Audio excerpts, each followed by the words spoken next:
Cara untung dan mudah jadi developer properti untuk pemula. Siapa yang mau? Saya siap membimbing Anda secara gratis. Silakan hubungi nomor WA yang berada di bawah ini. Apa perbedaannya kontraktor sama developer? Saya punya pengalaman 27 tahun, baik sebagai kontraktor maupun developer. Nah, hal ini yang sangat menyolok. Awalnya saya sebagai kontraktor, pusing. Setiap hari, setiap waktu harus cari proyek terus. Setelah dapat proyek, tender belum tentu menang. Setelah menang, kadang-kadang juga tekor. Nah, saya belajar banyak dari Pak Ciputra. Ternyata menjadi developer itu jauh lebih mengasihkan daripada menjadi kontraktor. Apa perbedaan yang menyolok antara kontraktor sama developer? Kalau developer itu pencipta peluang, jadi kitalah yang menciptakan proyek. Sedangkan kalau kontraktor kita menunggu proyek orang. Di sini sangat menyolok perbedaannya, yaitu kalau sebagai developer kita aktif dan kita bisa berbuat kapan saja, mau buat proyek sendiri, kapan saja, di mana saja. Sedangkan sebagai kontraktor kita pasif, kita harus menunggu.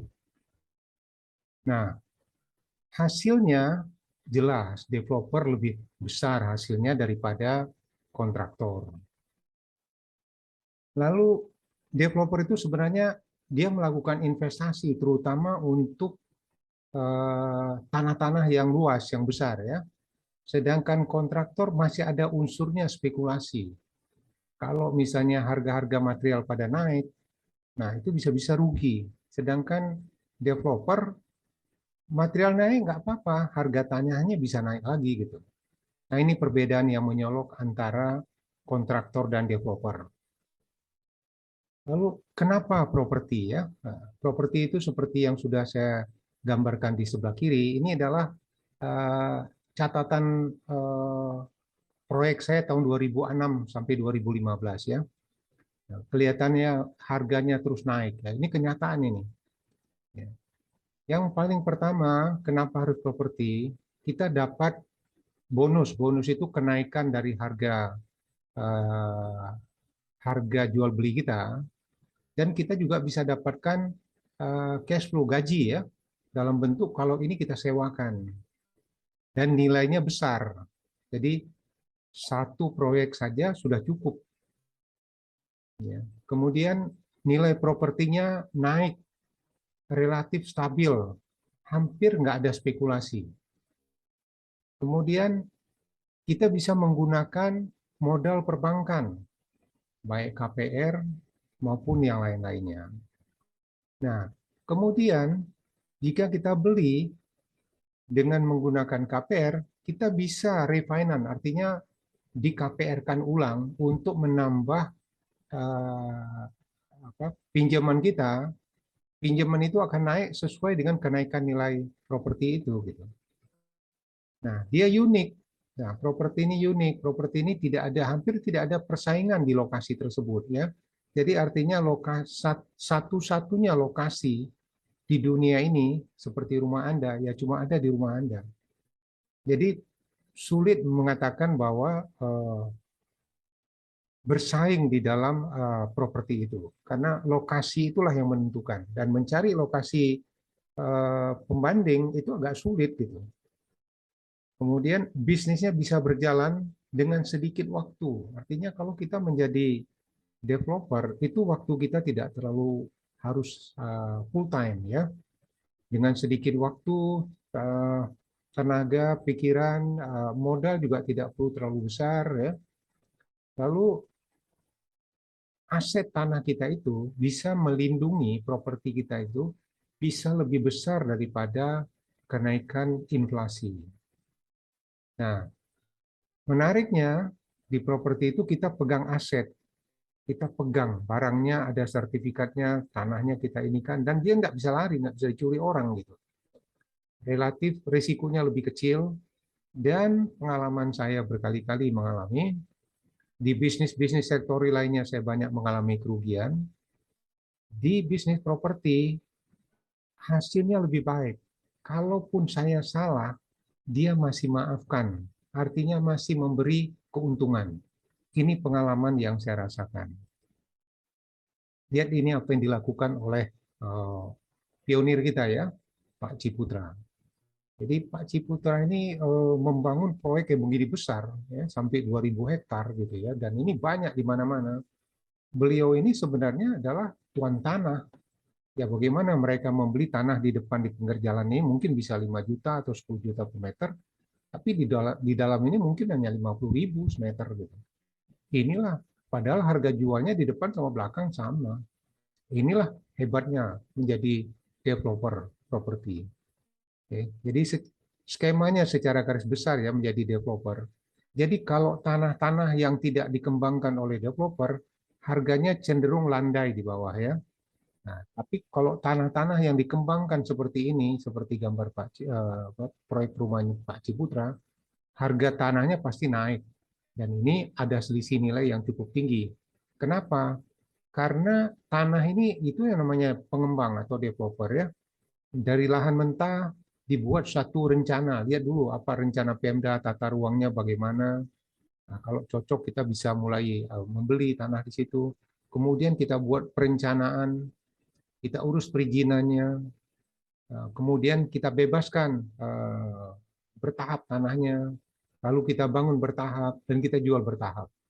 Setiap tangga ini nilai properti itu nilai tanah itu mulai naik. Beda tanah yang belum ada perizinan dengan tanah yang sudah ada perizinan, tentu harganya berbeda.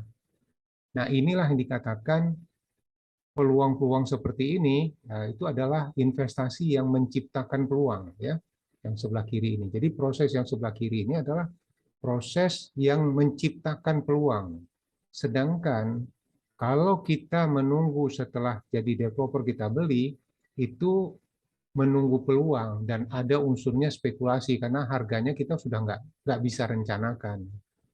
Ini skema secara garis besar. Kemudian tangga karir ya. Kalau kita mau jadi developer seperti Pak Ciputra, ya misalnya seperti ini lah. Kalau sekolah itu Pak Ciputra itu profesornya lah ya. Nah, kita mulai dari yang SD. SD itu SMP, SMA, S1, S2 gitu ya. Nah, kalau di karir properti itu SD itu kira-kira kita masih punya rumah kontrakan lah gitu ya. Kemudian kita mungkin naik kelas punya rumah kos-kosan. Nah, di SMA, nah ini yang mau saya ajarkan nanti, yang mau saya sharingkan ya. Beli tanah kafling, bangun, jual. Nah, ini sifatnya lebih jangka menengah ya, mungkin antara 2-3 tahun gitu ya sampai 5 tahun. Makin lama kita tahan harga tanahnya mungkin naik. Nah, kalau yang naik kelas lagi udah S1 ya ini menjadi developer yang cluster ya. Tapi ini pengalaman saya berkali-kali membangun cluster ini sebenarnya mohon maaf dibilang kayak pedagang tanah saja karena tiap kali dibeli cepat-cepat dijual. Tidak menikmati kenaikan harga tanah seperti yang dilakukan oleh developer besar. Developer besar ini bisa 30 tahun, 50 tahun dan harga tanahnya naik terus gitu ya. Nah, kalau yang mixed use ini apartemen, nah ini memang saya tidak terlalu fokus di sini karena ini memang tanahnya berada di kota ya dan ini yang dijual adalah bangunannya dan bangunan yang disewakan terutama gitu ya. Jadi berbeda antara apartemen dengan kota mandiri ini berbeda. Lebih menarik kalau saya sih kota mandiri karena kota mandiri ini pun bisa bangun apartemen seperti ini gitu. Jadi yang saya ingin sharingkan adalah yang kelasnya ini nanti kelasnya SMA ini ya. Nah jadi kalau ini secara cash flow ya, jadi cash flow ini seperti gaji kita lah ya. Kalau ke arah kiri itu kita ibaratnya kalau memancing itu di sumur ikannya sedikit. Tapi kalau yang sebelah kanan ini kayak mancing di laut, ikannya banyak, ya rezekinya banyak gitu. Nah, kemudian bonusnya ya, bonus ini capital gain ya dalam hal ini selisih harga jual beli atau laba kita. Mulai kelas ini ke sana tuh makin ke kanan makin besar hasilnya. Bayangin seperti yang saya bilang tadi, harga tanah di dalam yang harganya jauh lebih murah daripada yang di pinggir jalan, tapi pada saat setelah jadi kota mandiri harganya sama dengan yang di depan. Makanya ini luar biasa kalau jadi developer seperti ini. Tapi tidak mudah dan harus modal besar gitu ya. Kita mulai aja dengan kita yang seperti ini ya. Jadi topik inilah yang saya ingin tawarkan. Kita mulai aja dengan kelas SMA ini. Ya. Terus caranya gimana? Ya. Ada proses ya. Jadi properti atau real estate itu adalah bisnis selamanya untuk setiap orang. Baik untuk generasi muda maupun generasi senior. Kenapa saya mengatakan begitu ya? Kalau dari usia 25 sampai ke 55 ini biasanya usia pensiun. Kita bisa membeli properti baik rumah, tanah ya dengan pola KPR. Jadi selama kita bekerja atau kita dagang, kita belinya dengan pola KPR, tumpukin dulu di sini ya, menjadi tabungan kita. Nah, pada saat usia 55 ya, ini menjadi tabungan kita. Nah, kita mulai bangun bisnis properti, apakah kita sewakan atau kita bangun properti-propertinya, rumah, ruko atau apapun, kita jual dengan cara KPR. Mau kita KPR melalui bank atau kita menjadi KPR developer, kita yang memberikan KPR. Nah, kalau kita memberikan KPR, kita dapat dua. Kita dapat keuntungan dari kenaikan selisih harga jual beli kita dan jasa KPR sendiri. Nah, inilah yang menariknya gitu ya. Jadi makin usia kita makin bertambah, caranya tentu lebih konservatif. Nah, sedangkan yang lebih muda itu lebih agresif. Nah, mungkin kita bisa juga yang berada umurnya di bawah 55 ini bisa dengan cara seperti ini atau digabungkan. Karena bisnis properti ini bisa dilakukan di mana saja, kapan saja, untuk siapa saja gitu. Oke. Nah, menariknya di bisnis properti ini karena leverage itu pengungkit kayak gini ya. Pengungkit ini barang yang beratnya 1 ton seperti ini bisa dicungkil dengan 1 orang, terangkat. Itulah namanya leverage. Nah, properti juga gitu. Dengan modal yang kecil, artinya kita bisa membeli dengan pola KPR. Nah, KPR kan kita cuma pakai uang muka saja, antara 10 sampai 30%. Ya. Nah, kemudian kita cari lokasi yang bertumbuh di masa depan. Nah, ini tentu ada caranya ya. Kemudian berjalannya waktu, properti itu akan naik. Bayangin kita cuma beli dengan pakai uang muka, tapi kita dapatkan properti yang senilai properti itu gitu. Ya. Inilah yang dikatakan leverage gitu ya. Nah, contohnya seperti kita beli rumah via KPR ya. Kita bisa beli kalau kita bekerja mungkin kita dapat THR atau bonus gitu ya, atau laba dagang kita untuk UKM ya. Kita bisa beli properti melalui KPR, kita bayar uang mukanya dengan uang yang antara 10 sampai 30%, kemudian kita angsur entah dari gaji kita atau dari hasil dagangan kita ya. Nah, kita lihat gimana apa yang didapat ya membeli rumah KPR. Ini sebenarnya beli masa depan dengan harga hari ini. Inilah yang dikatakan beli masa depan dengan harga hari ini. Itulah properti. Hanya ada di properti. Beli masa depan dengan harga hari ini. Contohnya ya. Nah, ini rumah yang saya bilang tadi, klaster yang saya bangun di Jati Asih ya. Nah, saat waktu tahun 2000 ini data tahun 2006 ya. Saat beli ya, waktu itu saya menjual dengan harga 150 juta waktu itu ya. Harga propertinya 150 juta, yang beli itu pakai DP maksimum 30 juta. Diangsur 2 juta sebulan selama 10 tahun ya. Kalau di total harganya DP plus bunga plus pokok 270 juta ya. Tapi ini kan nggak keluar sekaligus, keluarnya kan bertahap gitu ya selama 10 tahun. Lihat pada tahun 2015 ya, dalam tempo 9 tahun ya, lebih kurang ya, 9 tahun, harga properti 150 jadi 450 ya. 450. Sekarang kalau kita lakukan ini 450, kita lihat setelah lunas harga properti itu sudah 450, modal kita 270, kita untung 180. Nah, kalau kita rata-rata ya kita dapat 6% per tahun. Tapi kan ini bukan enggak persis 6% karena uangnya kan dicicil gitu, ya. Dan lebih besar daripada inflasi hasilnya. Nah, inilah menariknya properti. Nah, sekarang ini sudah umum. Sekarang yang mau saya jelaskan adalah yang lebih besar untungnya. Mau nggak nih? Oke, ya mau ya. Nah, ini kita lihat sekarang. Oke, kita lihat dulu kesimpulannya ya, tadi kesimpulan yang properti ini tadi, kita membeli harga properti yang harganya 450 juta dengan modal hanya 30 juta. Itulah menariknya properti, itulah leverage yang dikatakan. Ya. Kemudian yang saya bilang tadi, itu rumah. Sekarang bagaimana kalau kita alihkan ke tanah kafling siap bangun? Ini lebih menarik, untungnya lebih besar. Ya. Kalau rumah tadi rata-ratanya 6,6% per tahun, ini bisa double. Dan jadi kita beli tanah kafling dengan pola KPR juga, karena untuk membeli tanah kafling itu bisa melalui KPR. Ini konsepnya sama, ya. Nah, kita belilah tanah-tanah kafling yang sudah disiapkan, kemudian kita beli dengan konsep KPR. Jadi prosesnya adalah seperti ini ya, proses kerjanya ya. Jadi proses kerja developer tanah kafling ya.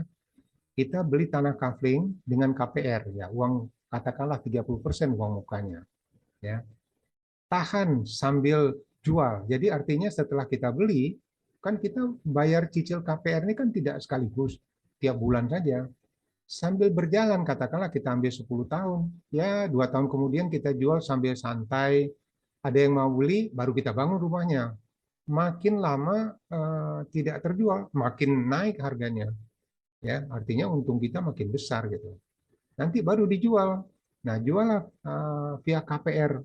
Bisa melalui bank KPR-nya, bisa juga kita menjadi kita yang memberikan KPR kepada pembeli. Nah, ini tergantung kekuatan keuangan kita ya.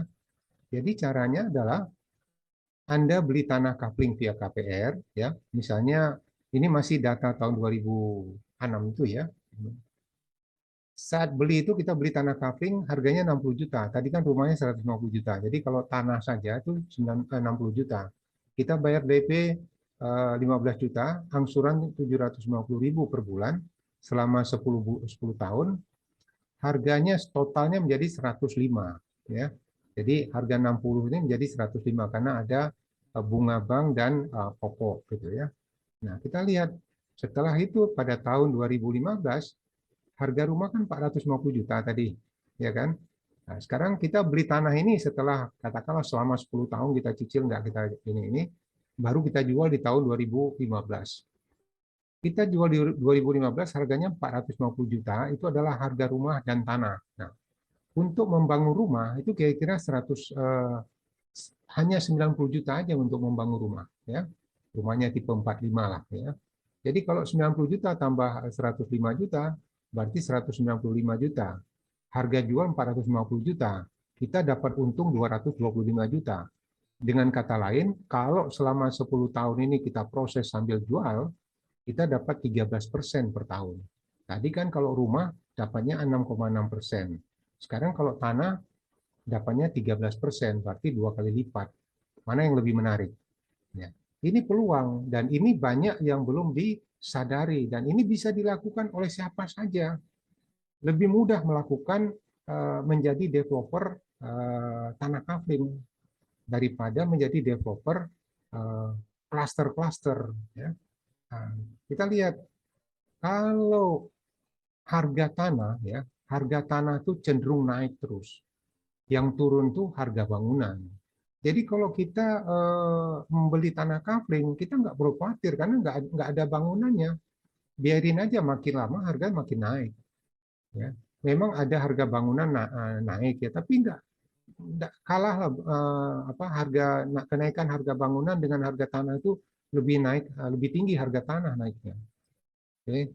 Nah, kita lihat lagi perbandingan harga-harga tanah ya. Kalau harga tanah yang 1 juta sampai 2 juta itu naiknya lebih di bawah 2 juta lah ya. Harga tanah itu kenaikannya lebih tinggi daripada harga-harga tanah yang 5 jutaan. Ini harga tanah 5 jutaan dia naik juga tapi lebih landai. Kalau harga tanah 10 juta lebih landai lagi. Nah, kita harus tahu kalau mau cari tanah-tanah gini, kita harus tahu pasarnya kita di mana, daerah yang bertumbuh, daerah yang berkembang, daerah mana. Umumnya di Jabotabek. Nah, Jabotabek itu banyak lokasinya. Nah, kalau saya karena berada di daerah timur ya, maka kawasan industri daerah sini ini besar banget ya, kawasan industri, pelabuhan Tanjung Priok, kawasan industri. Maka kita carilah daerah sini karena potensi harga tanahnya waktu kita beli masih murah dan perkembangan harganya lebih cepat daripada kalau kita beli di pusat kota gitu ya. Inilah yang membedakan yang harus kita ketahui. Oke. Jadi harga tanah yang di atas yang rata-rata di atas di bawah 2 juta itu pasti naiknya lebih besar daripada harga tanah yang harga 5 juta atau 10 juta. Nah, ini yang perlu disadari gitu ya.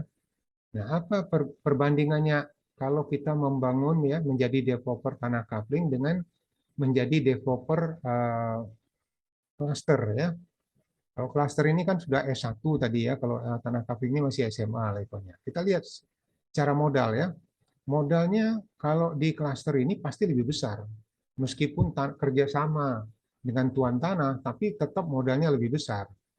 Dan kalau kita kredit hanya dapat kredit konstruksi dan itu cuma 3 tahun, ya tidak bisa untuk kredit tanah gitu. Sedangkan kalau tanah kafling kita bisa kayak kredit pakai KPR bisa 10 tahun, ya.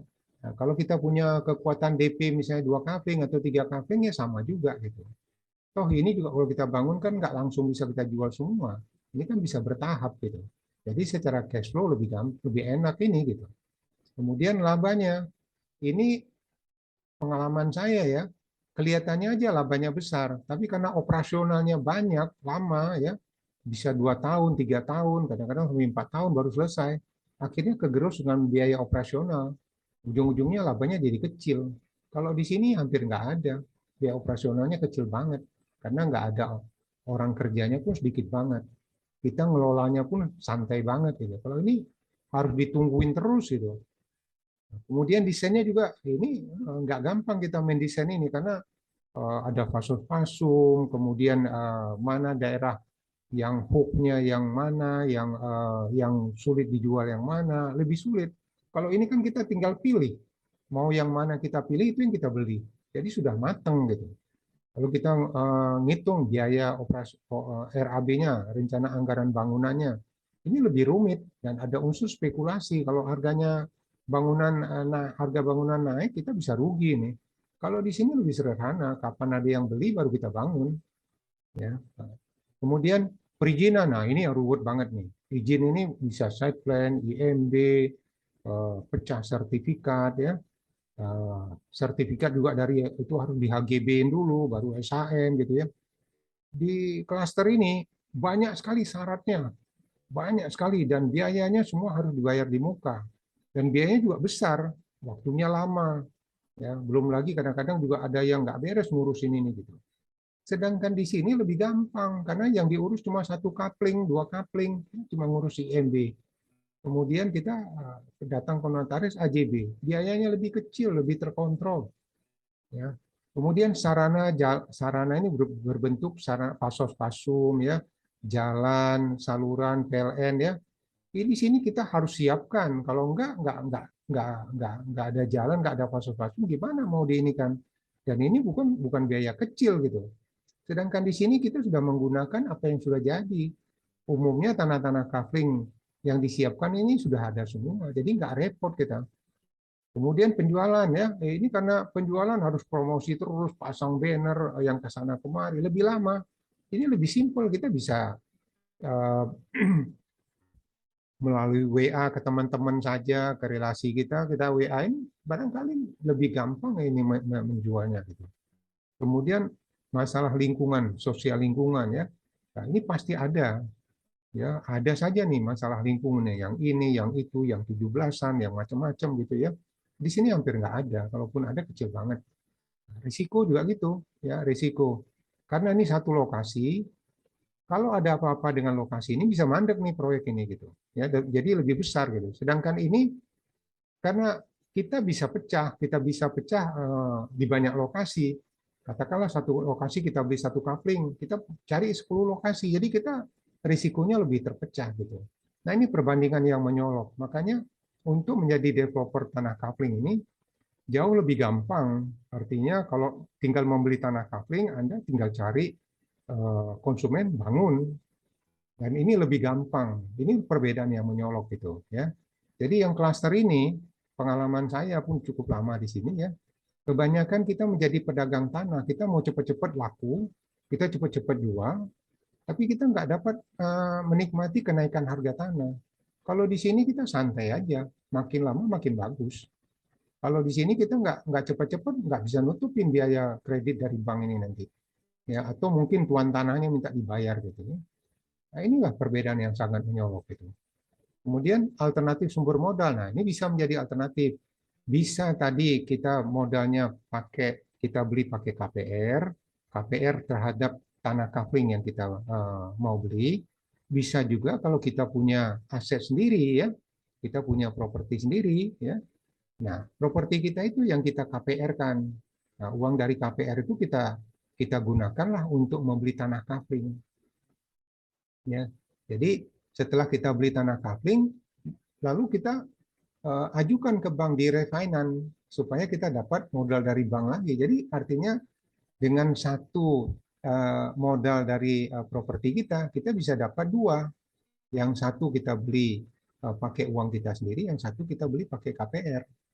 Nah, inilah menariknya yang bisa kita. Dan ini banyak orang yang belum menggunakan peluang ini. Jadi properti-properti yang mereka miliki umumnya tidur aja, hanya dihuni saja. Padahal harusnya kalau dia gunakan seperti ini lebih menarik gitu ya. Jadi rumah atau ruko kita atau aset kita lain kita berdayakan supaya bisa menjadi modal kita untuk menjadi developer tanah kapling. Oke. Nah, kalau itu bisa kita lakukan, kita harus gulung supaya lagi makin hari makin besar ya. Jadi katakanlah kapling pertama gitu ya, kapling pertama kita beli dengan uang muka di bawah 30%, KPR 70%. Setelah kita beli, kita tunggu ya, kita tunggu sambil kita desain, sambil kita jual, umpamanya sudah ada pembeli. Sudah ada pembeli, kita datang ke bank minta KPR inden. Jadi yang membayar KPR inden itu adalah yang nyicil pembeli. Nah, begitu bank bayar KPR inden itu ke kita ya, ke kita sebagai pemiliknya kan, kita udah beli nih tadi ya, udah beli tanah kapling kan, jadi kita punya gitu ya. Nah, kemudian kita bilang, ini saya mau ada yang mau beli nih, kita tawarkan KPR inden, mau gitu ya. Jadi si pembeli inilah yang menanggung KPR inden. Uang dari bank itu kita lunasi aja KPR kita. Kita dapat keuntungan kan. Nah, uang dari bank itu yang dilunasi kita bisa beli kapling yang kedua. Ya, jadi artinya ini sambil dibangun, ini sudah dapat lagi kapling baru. Ya, terus saja kita lakukan dengan hal yang sama ya. Nah, kita ulang lagi proses yang sama seperti ini. Cari lagi pembeli, ambilkan KPR inden. Ya, begitu dibayar KPR inden, lunasi KPR-nya, kita dapat untung lagi. Ya, kita putar lagi ke kapling yang ketiga. Ya, nah, kapling yang ketiga, lakukan hal yang sama. Ya, nah nanti sampai kapling yang keberapa kita hitung cash flow kita yang keberapa, kita nanti tidak usah lagi si pembeli itu nggak usah ngambil KPR inden ke bank lagi. Nah, kita bisa tawarkan, mau nggak kamu KPR-nya ke saya aja, saya sebagai developer KPR-nya ke saya aja. Nah, tentu memang ini ada kerjaan sedikit, tapi bisa kerjasama dengan apa kayak BPR, koperasi simpan pinjam, ya biar mereka yang nagih, ya bagi aja sedikit rezeki ke mereka, biar mereka yang nagih. Nah kita tinggal menikmati, kita dapat laba dari kenaikan properti, tapi juga kita dapat cash flow. Cash flow ini adalah dari bunga bank yang dia bayar ke kita, yang tadinya ini bunga bank ini, bunga KPR ini larinya ke perbankan, sekarang larinya ke kita. Jadi kita dapat keuntungan dua hal ya. Jadi keuntungan dari nilai aset jual beli kita dan keuntungan dari nilai KPR yang kita berikan kepada calon pembeli. Nah, ini kalau kita gulung terus ya, katakan satu properti bisa kayak gitu.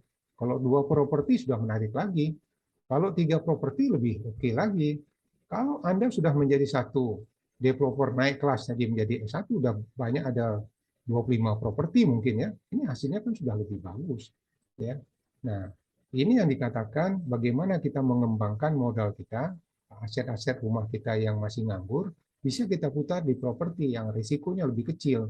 Memang perlu waktu untuk menjual. Nah, ini perlu sedikit inilah, bisa kerja dengan orang-orang yang jago di dalam media sosial. Jadi digital marketing ya, kerjasama dengan mereka untuk menjual. Nah, jika kita sudah nggak mau lagi dengan menggunakan perbankan, kita sudah capek juga, gimana cara keluarnya? Cara keluarnya hitung berapa sih utang kita, berapa properti kita, jual aja properti kita melalui KPR Bank, sisanya nikmati. Jadi kita caranya gitu, kan properti kita makin hari makin banyak, utang kita kan properti kenaikan properti kita lebih besar daripada hutang kita gitu. Jadi kalau sudah sampai waktunya kita nggak mau lagi berhutang ke bank, ya jual aja properti itu. Kita dapatkan hasilnya, bahkan ada lebihnya nih. Inilah cara konversi hutang menjadi aset. Inilah cara yang bisa dilakukan dengan lebih baik. Nah, itulah yang dikatakan ya, ini memang betul-betul satu real estate adalah real business dan real money ya. Jadi betul-betul real estate itu adalah real business dan real money.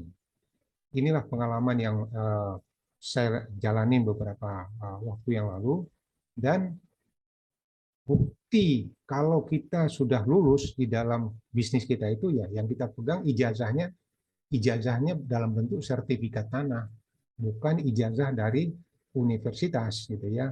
Ini lebih berharga daripada ijazah universitas gitu ya.